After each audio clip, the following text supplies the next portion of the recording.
My girlfriend made the dumbest post I've ever seen, and it completely wrecked our lives. I'm seriously not exaggerating. It all began last Tuesday. I was on my lunch break scrolling through my phone when I came across a post from my girlfriend, Jenna. The post that ended everything. She posted it while I was at work, paying the rent on the apartment we shared. One stupid quote on a sunset background. That's all it took to blow up 4 years of my life, and hers. Don't let your boyfriend stop you from finding your husband. I just stared at my screen. 4 years together. She had moved into my apartment in my city, and this is what she put out there for the entire world to see. Like I was some kind of pit stop. A temporary inconvenience standing between her and the life she actually wanted. I didn't even think. I just commented, "Good luck finding him." Then I went to my profile, changed my relationship status to single, and made sure to tag her mom, her dad, and her sister in the post. Her post disappeared within minutes. My phone, however, absolutely exploded. First came the texts from her. A string of question marks. Then what did you do? Followed by take that down right now. I ignored them all. Her sister Chloe messaged me next. Mark, what's going on? Jenna is hysterical. I sent Chloe a screenshot of Jenna's post. Her only reply was, "Oh. Yeah. Oh." Her mom called twice. I let both go to voicemail. I didn't need to hear the shrieking. I put my phone on silent and tried to get back to work. But the anger sat in my stomach like a cold, hard knot. I knew when I got home, it was going to be a disaster. I was right. The second I walked through my front door, she was standing in the middle of the living room, arms crossed, face puffy and red from crying, eyes hard and blazing with fury. "You humiliated me," she hissed. "You did that yourself," I said, dropping my keys in the bowl by the door. I walked past her into the kitchen to grab a water bottle. I wasn't having this conversation dehydrated. It was just a quote. "It didn't mean anything," she yelled, following me. "Everyone posts stuff like that." "No, Jenna. They don't. Not when they're in a serious relationship." I twisted off the cap and looked at her. "You told the entire world I was a placeholder. A temporary obstacle. So, obstacle removed. You're welcome." She started crying again. The angry, frustrated kind. "So that's it? 4 years and you throw it all away over one stupid post? And you had to tag my family? My mom is freaking out." "Good. Maybe she can help you pack." I walked back to the couch, picked up the remote. "I want you out by the end of the month." And then she did something I didn't expect. She stopped crying. Just like that. The tears cut off like a faucet. A nasty, confident little smirk spread across her face. "No," she said simply. I looked up from the TV guide. "What do you mean, no?" "I mean no. I'm not leaving. I live here. I get my mail here. My name is on the lease. You can't just kick me out, Mark. That's not how it works. I have tenants' rights." She stood there looking so proud of herself. She really thought she had me cornered. She figured she could stay in my apartment, rent-free, while she lined up her next move, probably while auditioning for the role of husband on the side. The thought of her bringing some other guy into my apartment, sleeping in the bed I paid for, while I was trapped there with her, something in my brain just snapped. "We'll see about that," I said, my voice going very quiet. She shrugged, turned on her heel, and flounced into the bedroom, slamming the door behind her. I sat on the couch for a long time, the TV humming in the background, and I started making a plan. This wasn't just a breakup anymore. This was war. The next few days were a special kind of hell. She'd be sickeningly sweet 1 minute, asking what I wanted for dinner, and an absolute monster the next, blasting music at 2 a.m. on a Tuesday. She started having friends over constantly. Loud, obnoxious people who left messes I always ended up cleaning. One night I came home to find some guy named Todd, with the most punchable face I had ever seen, sitting on my couch, drinking my beer, feet up on my coffee table. I looked at him. Looked at Jenna. "Get him out." Jenna rolled her eyes. "Mark, don't be a jerk. This is Todd. We're just hanging out. I don't care if he's the Pope. Get him out of my apartment. Now." The fight that followed was spectacular. It ended with her screaming that she could have whoever she wanted over because it was her apartment too. That was her big mistake. The very next morning, I emailed my landlord, Mr. Henderson. Old grumpy, 40 years of owning that building, and he hated drama more than anything else on earth. I kept the email professional and polite, mentioned the noise disturbances, the late-night guests, the quiet enjoyment clause I had already looked up in our lease 3 separate times. An hour later, he replied. Blunt as ever. Section 7, Clause C, guests are not permitted to stay more than 3 consecutive nights in any 30-day period without prior written consent from a landlord. Any activity disrupting the peace of other tenants is a direct lease violation. This is your only warning. Any further complaints will result in a formal notice to cure or quit, giving both leaseholders 3 days to remedy the situation or vacate the premises. I saved that email as a PDF immediately. That night, Jenna brought Todd back. I walked out of my room, phone in hand, completely calm. Jenna, he needs to leave. We've been over this, he needs to leave now, I said, cutting her off, or we both get evicted. I held up my phone and let her read Henderson's email. I watched the color drain from her face. The smug confidence just evaporated. You went to the landlord, she whispered, horrified. You said it was your apartment too, I replied, mirroring her exact tone from the other night. That means you follow the rules too. He leaves in 5 minutes, or I'm calling Mr. Henderson to report a violation. Your choice. Todd, who had been watching the whole exchange like a very uncomfortable tennis match, stood up and grabbed his jacket. Hey man, I was just leaving anyway. He practically sprinted out the door. Jenna stared at me. Mouth opening and closing. No words. He retreated to the bedroom. I had the first quiet night in a week. It was a small victory, but it was a start. With the eviction threat hanging over her, Jenna couldn't use the apartment as a weapon anymore. So she moved on to our possessions. The following Saturday, while I was out getting groceries, she sent me a long rambling text, a list of everything in the apartment she was claiming as hers. The 65-inch OLED TV. My custom-built gaming PC. The surround sound system. The espresso machine. She ended it with, these were gifts and things we bought together. I'll be taking them when I move out.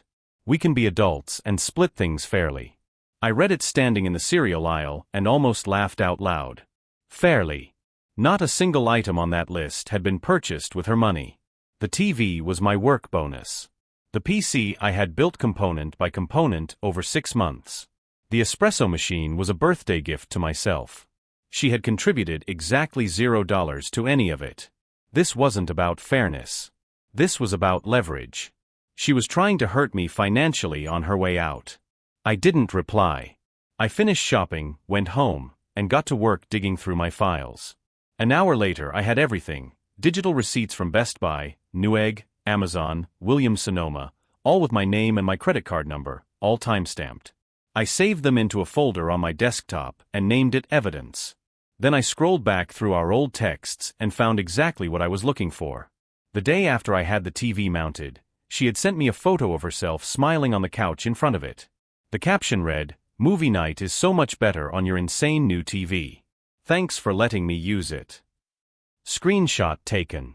Ammunition stacked. I called my friend Dave. Explained the situation. Asked if he had space in his garage. An hour later, Dave pulled up in his truck. Jenna was out, I knew from her Instagram, where she documented her every waking move. We worked fast. We unmounted the TV, wrapped it in blankets, broke down my entire PC setup, packed up the speakers, the subwoofer, the espresso machine. 30 minutes. Everything on her list, gone. The living room looked hollow. A big empty rectangle on the wall where the TV used to be. I sat down and composed an email to Jenna, attaching every receipt and the screenshot of her thanks for letting me use it text. The subject line, regarding your list. The body was simple. The items weren't hers. They were never jointly purchased. They weren't gifts. To prevent any confusion during her move-out, I had relocated them to a secure off-site location. They would be returned after she vacated and returned her key. I hit send. Then texted her one line, "Check your email." The response was almost instant. My phone lit up with her number. I declined. It rang again. Declined. Then came a flood of frantic, typo-filled texts. Where is my TV? You can't do that. I'm calling the cops. I replied once, they're not your things, Jenna. The police will be very interested in the receipts I just emailed you. Silence. She had no move left. I sat on my bare, empty couch, and for the first time in what felt like forever, I could actually breathe. By the way, if you're still with me on this story, hit subscribe. I post new stories every week, and trust me, it only gets more unbelievable from here. Losing the apartment battle and the possessions battle pushed Jenna into a full breakdown. And with no leverage left, she went for the only weapon she still had. My reputation. It started subtly.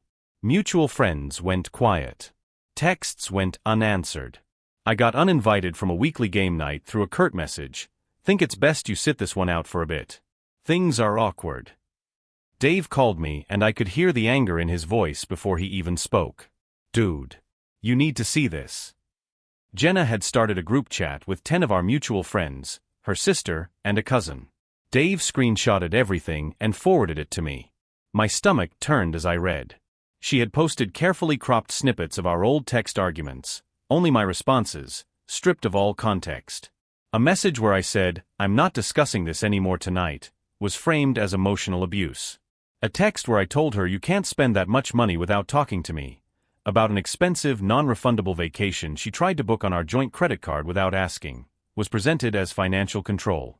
She had written a long paragraph to go with it. I know you all love Mark, but you don't know what he was like behind closed doors. This is just a small sample of how he controlled everything and wore me down emotionally. I'm just lucky I got out. It was a masterpiece of manipulation. She was playing the victim perfectly. And from the replies in that chat, people were buying it. Messages of support were pouring in. I'm so sorry, Jenna. We had no idea. I felt sick. These were people I had known for years. And they were turning on me based on a handful of cropped, context-free screenshots. The old me would have been devastated. The new me just got cold. I didn't respond in the group chat. That's exactly what she wanted, a messy public fight where I'd look defensive and angry and prove her point for her. I wasn't giving her the satisfaction. Instead, I thought about her father. Alan. Quiet, serious, no nonsense. A man who valued honesty and despised drama. The complete opposite of Jenna's mother, who had always enabled every one of her daughter's worst impulses. I spent the rest of the afternoon compiling my own evidence. I went through years of messages and pulled the full unedited versions of every conversation she had cropped. I placed them side by side with her screenshots, highlighting what she had deliberately removed. The financial control text? The full thread showed her reply immediately after, "You're right. I should have asked. That was stupid of me." The silent treatment. The preceding messages showed her screaming at me through text for 3 solid hours because I'd had to work late and miss dinner with her friends. I sent that one message at 1 a.m. Bika. I simply couldn't fight anymore. And then there was the audio. A few nights earlier, during one of her rages about the TV, I had quietly started recording on my phone and left it on the kitchen counter. One-party consent is legal in our state, and I had a feeling it would come in handy. I was right. On that recording, she wasn't a fragile victim. She was screaming, name-calling, and threatening to destroy me for embarrassing her. The contrast between that woman and the heartbroken victim in the group chat was devastating. I compiled everything into a single email. The side-by-side screenshots. The audio file. Then I wrote to her father. The email was professional, respectful, and completely damning. I explained that Jenna had been sharing manipulated, context-free messages to paint me as an abuser. That these were serious, false accusations with the potential to damage my reputation. I wasn't asking him to take sides. I was only asking him to see the truth, and to talk to his daughter before she caused irreparable damage to everyone involved. I hit send at 6:05 p.m. 2 hours of silence. Then my phone buzzed. An unknown number. This is Alan. I've seen everything. I am dealing with this. I am very sorry, Mark. 20 minutes later, the group chat exploded. Jenna posted, "My dad is calling me. What did you do, you psycho?" Then it vanished. She had deleted it. Another friend texted me privately, "Dude, Jenna just left the group." Chloe posted saying everyone should drop it. It's over. I never found out exactly what Alan said to her. I didn't need to. The smear campaign stopped dead in its tracks. 3 days later, I came home from work to find the apartment completely cleared out. Her things were gone. The key was on the kitchen counter. And there was a note. "I hate you." It was the most beautiful thing I had ever read. Life returned to normal. A new, better version of it. I got my TV and PC back from Dave's garage. I set up the living room exactly the way I always wanted. I cooked what I wanted, slept when I wanted, and enjoyed the silence like it was a luxury I had earned. I reconnected with the friends who had stood by me, and slowly let the others back in, though things were never quite the same. Months went by. I barely thought about Jenna. Then one evening, Dave sent me a screenshot. Jenna's Instagram. A photo of her holding up a big, gaudy engagement ring, and standing next to Todd. The guy I had kicked out of my apartment 8 months earlier. The caption was pure, uncut. "Jenna, I said yes. Sometimes you have to leave the boy behind to find the husband of your dreams. Can't wait to start my forever with my king." I rolled my eyes so hard I nearly strained something. She followed it up with a flood of posts about wedding plans and their massive engagement party, to be held at the Grove, a high-end event venue downtown. She was tagging it in everything. Menu selections. Floral arrangements. Custom cocktail lists. A full social media production designed to announce to the world that she had won. Something about it nagged at me. I knew Todd. He had a dead-end sales job and 2 roommates. I knew Jenna. She lived paycheck to paycheck and had a mountain of credit card debt. So I found myself asking the obvious question, who was actually paying for all of this? Out of pure curiosity, I went digging. I had actually worked with one of the Grove's event managers, a woman named Maria, to plan a corporate holiday party a couple of years back. And the Grove had a publicly available events policy PDF on their website. I downloaded it and scanned through. Section 4. Payment Policy. A non-refundable 50% deposit is required to secure the date. The remaining balance is due in full, no less than 14 business days prior to the event. Any outstanding balance on the day of the event must be settled before the conclusion of the evening. The Grove reserves the right to cancel any event for which final payment has not been received by the deadline. The party was 3 weeks away. I wondered if she'd actually read that. 1 week before the party, an idea started forming. A terrible, beautiful, petty idea. I created an anonymous email address. Took 5 minutes, and I waited. The night of the engagement party, photos started appearing on social media from old mutual friends. Jenna in a white dress. Todd in an ill-fitting suit. Both of them with those slightly too wide, slightly too bright smiles people wear when they're performing happiness. At 7:30 p.m., half an hour into the party, I opened the anonymous account. I sent Maria a short, friendly email. Subject: a friendly note regarding your Saturday night event.